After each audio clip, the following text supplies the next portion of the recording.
Welcome to your Morning Boost, brought to you by AWB Education.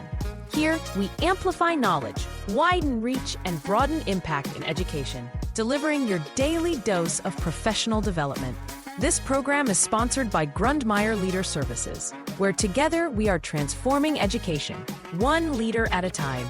Now, get ready to amplify your day with your Morning Boost. Welcome back to your Morning Boost. A very happy Friday to each and every one of you. We've made it to the end of a very busy week. Today, we're going to dive into a fascinating area of classroom management, and that is reading the room. What if I told you that nearly every classroom disruption gives off secret signals, practically screaming for our attention before it even happens? You're probably missing them because you're focused on the content, but the ability to read these nonverbal cues is the true mark of a seasoned educator.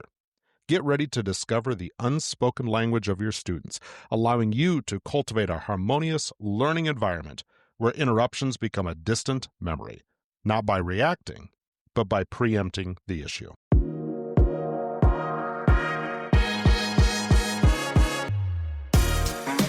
Have you listened to Control Shift Lead, the new podcast from AWB Education and Inspired Edification? He stayed with the basics. He was never flashy. And I think that's one of the things that people liked. If not, you are missing out. And I think of the word vulnerable comes to mind. All the time.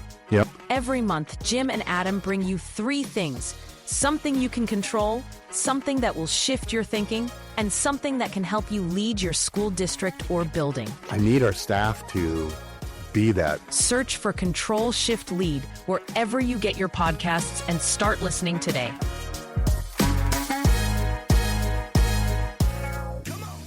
Now, disruptions rarely come out of nowhere. They're almost always preceded by a predictable set of subtle cues that signal rising anxiety, confusion, or even boredom.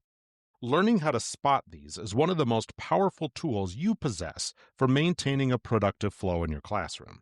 Our focus today is to analyze these pre-disruption signals, transforming them from irritations into opportunities for proactive connection. Here are 3 areas to sharpen your observational lens. The first one is the slump and the fidget.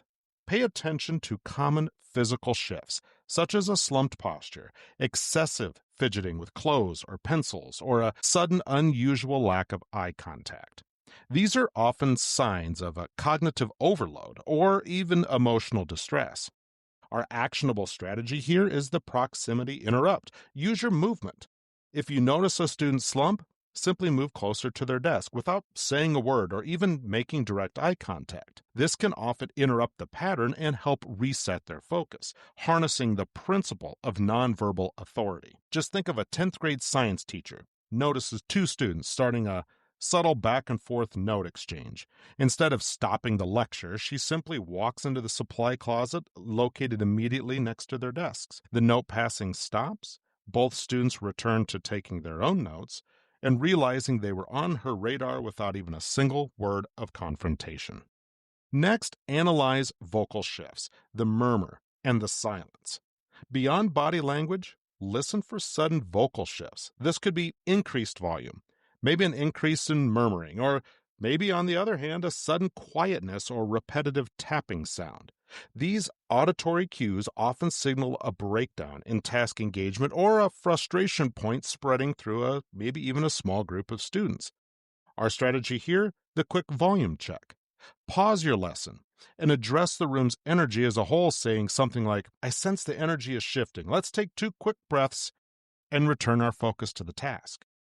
This acknowledges the collective mood without singling out any individuals. Lastly here, think about the rummagers and the stares. Don't forget environmental cues that indicate mental detachment. This could include unusual backpack rummaging, maybe staring intently outside the window, or the excessive sharpening of a pencil. These actions are a distraction from the task at hand. The key here is to interpret the cue not as defiance, but as a need for re-engagement. According to communication theory, only about 7% of communication is verbal anyway. The rest is nonverbal. By focusing on these signs, you're responding to the student's actual need rather than their disruptive behavior. Use a gentle, focused prompt here, like, I notice you're looking out the window. What part of our discussion are you thinking about right now? This helps bridge the gap back to learning.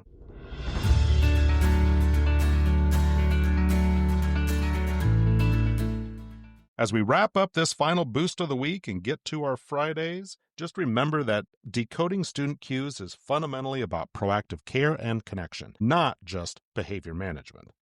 By learning the unspoken language of your classroom, the fidgets, the murmurs, and the slumps, you are becoming a master of anticipation. This ability to spot the small signs allows you to intervene early, quietly, and effectively, creating a smoother, more trusting environment for everyone. Take pride in your observational skills. They are the quiet superpower of every educator. Thank you for listening, everybody. I hope you have a wonderful Friday, and of course, I hope you have an even better weekend, because I know you have earned it. Thank you for listening, Boosters. We will be back again next week with more on your Morning Boost. So until that time, thank you for listening. We will talk with you again next week. That concludes another episode of Your Morning Boost. We hope today's daily dose of professional development helps you amplify knowledge, widen reach, and broaden impact. Your Morning Boost is an AWB education production brought to you with the generous support of Grundmeyer Leader Services. Join us again tomorrow for more. Until then, keep boosting your impact.